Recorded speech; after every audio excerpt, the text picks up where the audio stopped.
অনেকদিন পরে অনেক সুন্দর করে একটা ঘুম দিলাম নিশ্চিন্তে। সকাল ৯টা বেজে গেছে, কোনো খেয়ালই নাই। তাড়াহুড়া করে ওঠার কোনো জলদিও ছিল না। আজকে যেহেতু শুক্রবার। তো আসসালামু আলাইকুম, welcome back to my channel. তো সকালবেলা উঠে যখন দেখি ৯টা বেজে গেছে, তো তাড়াহুড়া করে হাত মুখ ধুয়ে নিলাম। কারণ এত লেট করে উঠার তো আমার কোনো অভ্যাস নেই।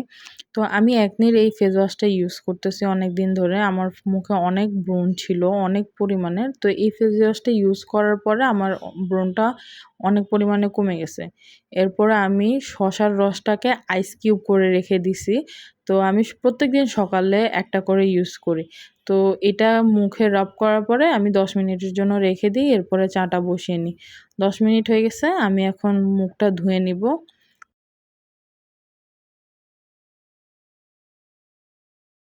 মুখটা ক্লিন করার পরে আমি ময়েশ্চারাইজার এপ্লাই করছি। দেখেন আমার স্কিনটা কত সফট লাগতেছে। এরপরে অনেকদিন পরে আমার খোলা পিঠা খাওয়ার খুব ক্রেভিং হচ্ছিল। বা আম্মুর বাসায় তো আম্মু বানিয়ে দিত। তো এখন নিজের বাসায় বানাতে খুবই আলসি লাগে। আর সকালবেলা যেহেতু একা থাকি, তাহলে আমার একা, একা খাওয়ার কোনো অভ্যাস নেই। যেদিন আজানের বাবা বাসায় থাকবে সেদিনই আমি সকালের নাস্তাটা রেডি করি আরকি।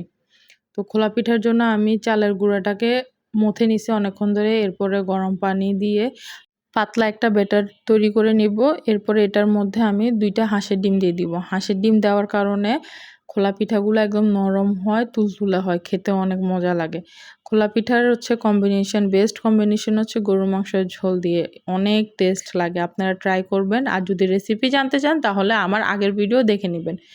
তো নাস্তা করার পরে আমি এখানে মাথায় তেল দিব। এই তেলটা আমার বড় মামুনি ঘরে বানাইছে। আপনারা যদি চান রেসিপিটা, তাহলে আমি এই তেল কিভাবে বানাইছি সেটার ভিডিও দিতে পারি। এই তেলটার স্মেল একদম পুরা আচারের গন্ধ হয়ে গেছে। তারপরে এখানে চুলের সব প্রয়োজনীয় জিনিস দেওয়া আছে। দুপুরের দিকে দেখেন আকাশটা কত মেঘ করছে। আজকে এক আত্মীয়র বাসায় দাওয়াত ছিল। এখন কিভাবে যাব সেটা নিয়ে টেনশনে পড়ে গেলাম। যেই বৃষ্টি শুরু হইছে। এটা হচ্ছে আজকে আমার ড্রেস। আমি মাস্টার্ড কালারের একটা ড্রেস পরবো। তো এটা আমার বার্থডেতে আমার হাসব্যান্ড আমাকে গিফট করছে। তো রেডি হয়ে নিছি। দেখেন বাপ ছেলে দোনোজন একই প্যান্ট, একই দোনোজন সেম, সেম পরছে। তো আমি চট করে রেডি হয়ে নিছি, নাহলে আমি বকা শুনতাম।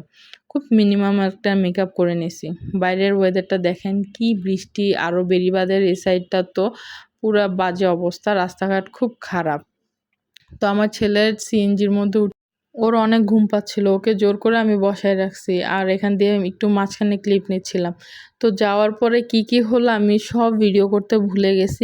সবার সাথে গল্প করতে, করতে আমার ভিডিও করার কথা মনেই ছিল না। তো সন্ধ্যার দিকে বের হয়ে আমরা আবার একটু কাজ ছিল, তো প্রিন্সে বসলাম। প্রিন্সে এত মানুষ, যখনই যাই দেখি প্রিন্সে অনেক মানুষ। ওদের এই আইটেমটা নতুন আসছে। আইটেমটার নাম কি যেন ছিল আমি ভুলে গেছি, বাট টেস্টি, আপনারা যেয়ে ট্রাই করতে পারেন। এরপরে ঢুকে গেছি বাটাতে। বাটাতে ঢুকার একটাই কারণ ছিল যে অনেক বৃষ্টি। সবাই শুধু বাটা যেভাবে পারতেছে ঢুকতেছে। তো এখানে কিছু জুতা ট্রাই করতেছি। আজানের জন্য ওর শু লাগবে। তো ওর সাইজের কোনো শুই পাচ্ছি না। কি যে এক অবস্থা। তারপরে নিজের জন্য ব্যাগ দেখলাম। এই ব্যাগটা অনেক সুন্দর। নুট কালারের। আমার কাছে এই কালারের ব্যাগগুলো অনেক অ্যাস্থেটিক লাগে। এত কিউট লাগতেছিল ব্যাগটা।